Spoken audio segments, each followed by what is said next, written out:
Hiya, I'm Pimmie, and I have a follow-up on my stupidly warm stranded sweater. That last time you saw it, I sticked and had to sew together. Now, that part is done. I have the arms set into the armhole. And you've probably, if you've seen all the vlogs I made since then, you've seen me wear it. But it had a really high collar, or really high neckline, no collar yet. So I hadn't knitted one on. And I had, as the pattern suggested, knit the back of the neck a bit higher, made some short rows. No, I didn't do short rows, I think. I don't know. It was quite some time ago. But the neck, back of the neck is a bit higher than the front, but the front was still too high for me. Everything that touches over here really feels really bad for me. So I wore it and I was constantly pulling the sweater down and trying to get it away from this tender part of my neck.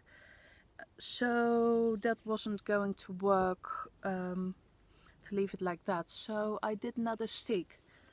I cut a vertical opening in the center of the front to, let's see, tilt this a bit down, to just below my, where is this? About armpit, bottom of my armpit height, so about here. And now I'm improvising, and I am knitting. I picked up stitches along the edge here, and you can see that on the inside. Put the ball of yarn still attached away. This is the inside, where here I picked up stitches along the outside, and this folds over to the inside, and I'll sew this down inside. And here is the row where I picked up the stitches, and I am knitting a ribbed edge onto it, and I'm doing the same on the other side now. And those will overlap. This one will go under this one here at the bottom, and it'll fall open like this, creating a bit of a V-neck. And I'll probably do a collar, folded over collar on top of this. But I'm making this up as I go, and I have no idea how to do the collar part yet. So I'm doing the bit I seem to understand first, and then we'll see what it looks like and what it needs to become a nice collar. But I'm already really pleased with this. And the way it fits. I can show what it looks like now. Swapping one warm woolen sweater for another.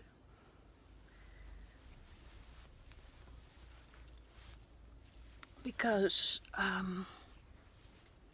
first it's, if I have the shoulder seams sitting on my shoulder, the neckline would be here, which is too high for me and uncomfortable. And now it opens up to here. So if that becomes a V, one tucked underneath the other, This will probably fold over a bit with the collar, I think.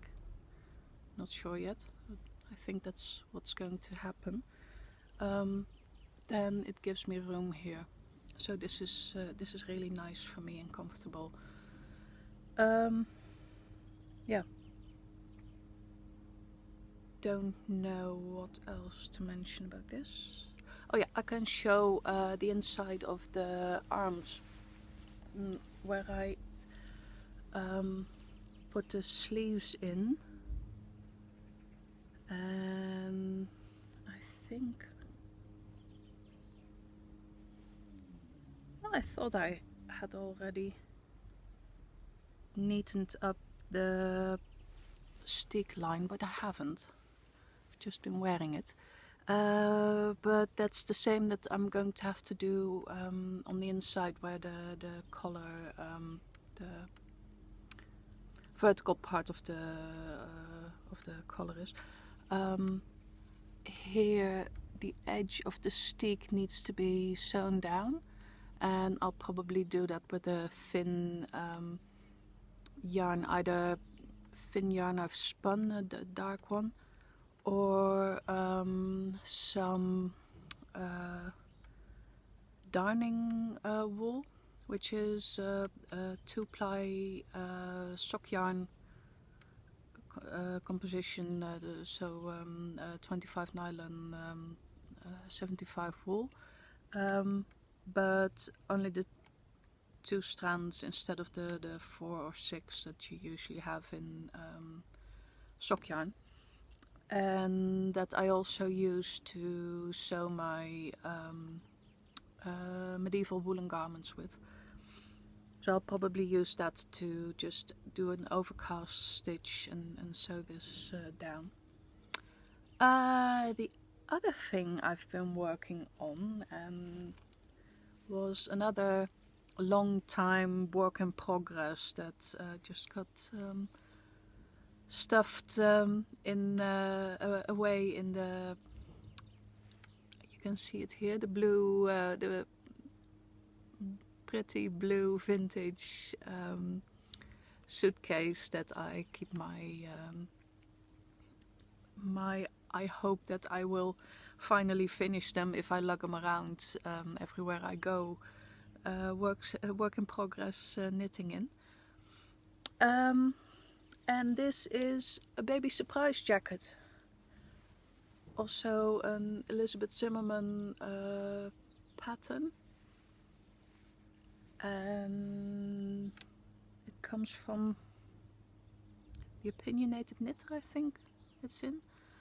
And that it's just a engineering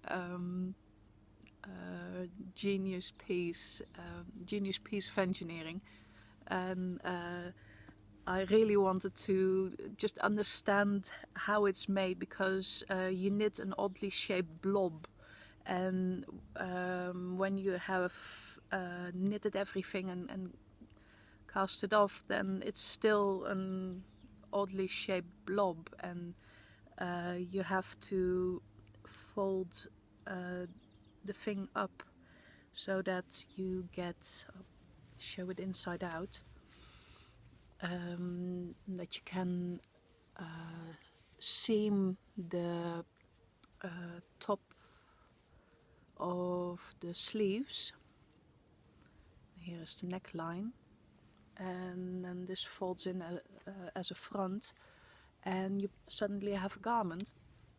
It only needs buttons, so you just sew along this and this, and it'll fold up into a garment. And I really like the clever construction, and also the way the yarn, especially if you have either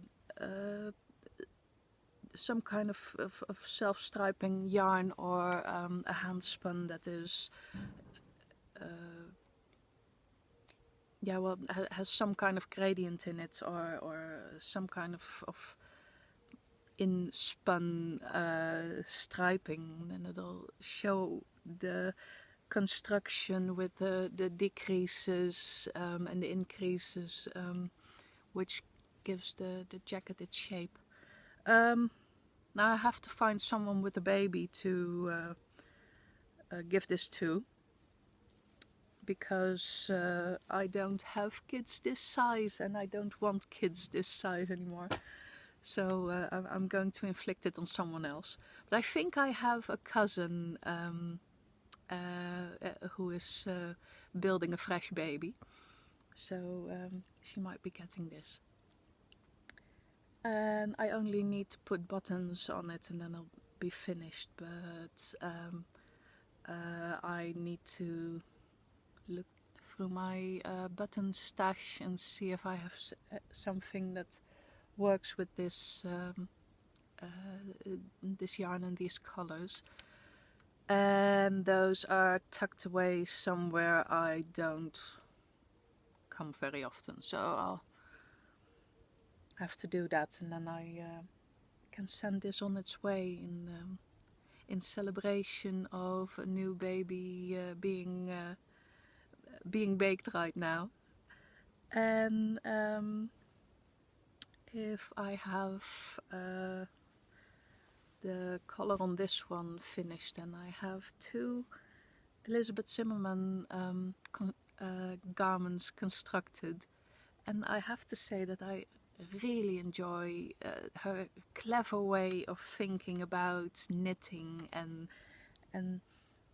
sculpting with wool and with yarn, and yeah, it makes me happy to work on her patterns. And I have now 3 books of hers, so I have plenty of patterns to play with. And I don't think these will be the last ones I knit from her patterns. But that's all for today, and I hope to see you next time. Bye!